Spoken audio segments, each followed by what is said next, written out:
Адамгершіліктің аты өшкен. Жахила кезеңдегі Арабстанда адамгершілік атаулы жойылған.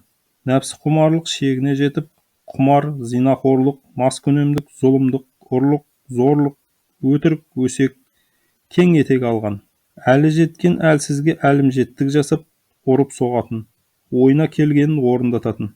Әй дейтін әже, қой дейтін қожа жоқ. Адам өмірі ойыншыққа айналған. Күштінің айтқаны заң, дәрменсіз дымын шығармайды. Адамдар мал тәрізді мойындарына қамыт кигізіліп, базарда сатылатын. Әйелдердің көрген күні айуаннан төмен. Әсіресе жас күңдер зорлық-зомбылықтың құрбаны болып жатты. Қыздарды сату, зинақорлыққа итермелеу, қалыпты тұрмыс қажетіне айналған. Құранда адам атын ластайтын бұл азғындық әрекеттер жөнінде былай делінеді. Дүниедегі қу тіршіліктің болмашы пайдасына, бүйім боқшасына, бола күңдеріңді хам арын таза сақтауды қалайтын болса, арсыздыққа күнәға әсте итермелемеңдер. Кімде-кім оларды арсыздыққа итермелейтін болса, біліп қойыңдар, олар ықтиярсыз күнәға барғаннан кейін де, Алла олар үшін өте кешірімді, ерекше мейірімді. Нұр сүресі 33 аят. Надандықтың шегінен шыққаны сол, бір әйел бірнеше еркекпен бірге тұра беретін. Онысын үйінің шатырына белгі қадап, жария қылатын. Өгей шешелер күйеуінің дүние мүлкін қоса, әкеден балаға мирас боп қалатын. Шөл даланы мекен еткен арабтардың көбісі, қыз баласы дүниеге келсе сұмдық санайтын. Әйелі босанған сәтте нәресте қыз болса, ешкімге тіс жарып айтпастан, көрсетпестен тірідей көміп тастайтын. Немесе терең құдықтарға лақтырып жіберетін. Бұл істерінің дұрыстығын өздерінше сылтау айтып дәлелдеген. Бұлар ертең өскен соң жөзекше болып, ар-намысымызды аяққа таптауы мүмкін. Бой жетіп жүзі қара болғанға дейін қанша шығын шығарып асырап бағу керек. Оған шамамызда жетпейді, деп ақталатын. Кейде аналарының өздері ақ босанар күндері таяғанда арнайы шұңқыр қаздырып дайындататын. Сәби қыз болса, туылған сәтте әлгі шұңқырға тастап, үстін топырақпен жаба салатын. Бауыр еті баласын бәледей көріп, одан құтылудың ең оңай жолын тапқандарына мәз. Дүниеге келген мезетте өлтіре алмаса, 5-6 жасқа келгенде әкелері қыздарын әдемі киіндіріп, қонаққа апаратын кісіше сәндеп ертіп шығатын. Сол бетімен айдалаға жетектеп апарып, алдын ала дайындалған орға жығып салып, шырқырап тырмыңдағанына қарамастан көміп тастайтын да ештеңе болмағандай оралатын. Ал баласын өлтіруге қимағандар қалың жүн күпі кигізіп, қыз екенін жасырып, ауыл маңынан аулаққа қой, түйе бақтыруға жіберетін. Сөйтіп елдің көзінен таса ұстайтын. Құран кәрім арабтар арасында кең таралып, қалыптасқан айуандық әдет жайында былайша баяндайды. Олардың бірі қызды болдың деп сүйіншіленгенде жүзі түгіліп, іштей ашуға булығады. Содан ол өз-өзіне жеткен хабардың өзінің ойынша жайсыздығынан ел-жұрттың көзіне түспеуге тырысады. Енді не істейді? Өмір бойы мұндай қорлыққа шыдап, ол бейшараны қолында ұстай ма? Жоқ әлде тірідей жерге көміп тастай ма? Олар өздерінше өз балаларын ұл қыз деп алалау және Аллаға бала телу арқылы қандай жаман үкім беруде. Нахл сүресі 58-59 аят. Исламнан бұрынғы кезеңінде осы дәстүрді ұстанып, іштен шыққан шаранасын құрбан еткен, кейін исламды қабылдаған сахабалардың бірі пайғамбарымызға басынан өткен оқиғаны былайша әңгімелеген. Уа Расулалла, біз надандық дәуірін өткердік, сол кезеңнің үрдістерін орындадық. Пұтқа табындық, бауыр етіміз баламызды аяусыздықпен жер қойнына бердік. Менің де сүп-сүйкімді қызым бар еді, қылығы да, тілі де тәтті еді. Алайда мен оған қарамауға, мән бермеуге тырысатынмын. Сонда да қасымнан екі елі айырылмайтын. Бір күні оны қасыма шақырдым. Тоңбаңдап жүгіріп келді. Өзі жақсы көретін қызылды жасылды көйлегін кигіздім де, енді жүр менімен бірге, бір жерге барып келеміз, деп алдап ертіп шықтым. Былдырлап сөйлеп, мәз боп қуанып келеді. Біраз жер жүрген соң, терең қазулы құдыққа келдік. Екі қолынан ұстап көтеретіндей сыңай таныттым да, бар пәрменімен құдыққа тастап жібердім. Сондағы құлап бара жатып, әкетайым деп құлын дауысы шығып, шырқырағаны әлі күнге құлағымнан кетпейді. Екі дүниенің сұлтаны бұл әңгімені естіп, қатты егіліп жылады. Көздерінен аққан жас сақалын жуып тарам-тарам етті. Сонан соң былай деді: Алла тағаланың мейірімділігі кең, ондай қатыгездікті мұнан соң қайталамайтын болсаңдар, жахилия дәуіріндегі білместіктерді кешірер.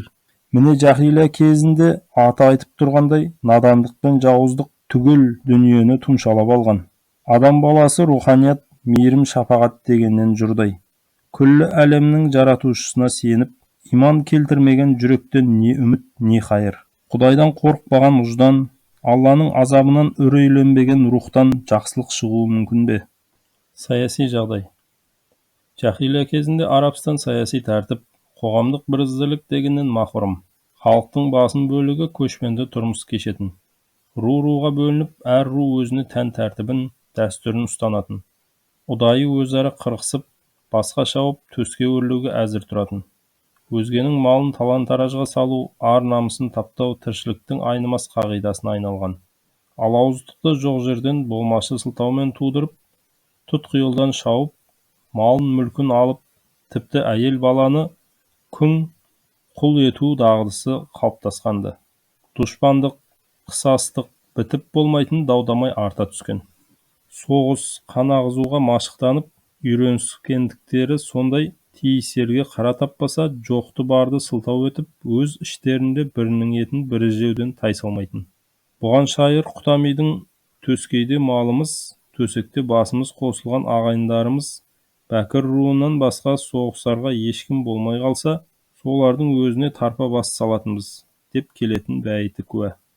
Ежелден ру-ру, тайпа-тайпаға бөлініп өмір сүретін арабтар бір орталыққа бірігу, бас қосу жайын ол кезде ойлап бас қатырмады. Осы себепті Арабстан түбегінде әлеуметтік мәдени заңдылық жоғалып, соның салдарынан зорлық-зомбылық, шабуыл шайқас толастаған емес. Әркім өз қалауынша тірлік қылатын, мықтының дәурен сүрген кезі еді ол. Арабстанның әдеби ахуалы. Қай салада болсын, не бір тәртіп, не бір жүйе жоқ дегенімен, осы тұста арабтардың ілгерілеген саласы әдебиет, сөз өнері еді. Ислам діні таралмас бұрын Арабстанда шешендік өнері шырқау шегіне жетті. Бұл мәселеде дүние жүзінде оларға теңгелер халықта жоқ еді. Шайыр өлең дегенде надан араб ішкен асын жерге қоятын. Өйткені ата-баба дәстүрі, тарих пен шежіре, наным-сенім тақырыптары осы өлеңдерде өрнектелетін. Өлең қоғамның бірден-бір айнасы тәрізді еді. Араб қоғамында шайырлар керемет құрметке бөленетін, нағыз қаһарман саналатын. Әрбір ру өкілдері араларынан батыр емес, ақынның шыққанын қалайтын. Өйткені қол жетпес армандарындай болған даңқ мансапты ақындарының арқасында иеленетін.